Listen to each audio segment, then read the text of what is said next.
ఈ ప్రభుత్వ medical college గురించి మీరు ఒక వీడియో చూసాను మీది. అయ్యన్న పాత్రుడు పారిపోయాడు, రాలేదు. జగన్మోహన్ రెడ్డి గారు అక్కడికొస్తే హ్మ్. స్పీకర్ గురించి చేశారు. అవునవును. నిజంగానే పారిపోయాడా? లేరు గదా సార్ మరి ఆ రోజు. ఇప్పుడు ఆయనే గదా ఛాలెంజ్ జేసింది. ఆయనే పర్మిషన్ ఆ లేదన్నాడు. రోజు అసలు పర్మిషన్‌లే తేలేదు. కాలేజీలే లేవు. ఆ! జీవో లేదు. జీవోనే లేదు అని ఛాలెంజ్ చేసిందెవరు? హ్మ్. అయ్యన్న పాత్రుడు గారు. హ్మ్. దానికి మన హోంమంత్రి అనిత గారు పవర్ పాయింట్ ప్రెజెంటేషన్ ఇచ్చింది ఆమె. ఆమెతో జేయించారు గదా వాళ్ళందరూ.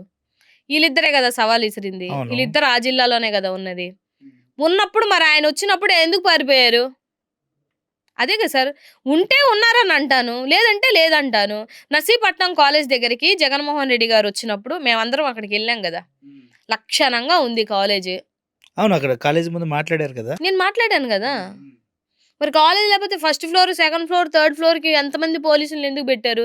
దాని చుట్టూ ఎందుకు ఇనప రాడ్లతో కంచేశారు లోపలికెళ్ళకూడదని? హ్మ్. ఎందుకేశారు సార్? కాలేజు లేదు. లేనప్పుడు ఎందుకేశారు? పోనీ మీరెక్కడికి పోయారు? మీరక్కడికి రావాల్సింది గదా! ఛాలెంజ్ చేసారు కదా! మరి ఛాలెంజ్ చేసామంటే అర్థమేంది సార్? ఛాలెంజ్ చేసామంటే నువ్వు దమ్ముగా, ధైర్యంగా ఉండాలి గదా! ఆ రోజక్కడ. హ్మ్. లేవు. దుబాయ్‌కో ఎక్కడికో పారిపోయారంట. ఈవిడెక్కడికో ఎళ్ళింది. ఇంగ మరి ఇంగేమంటారు?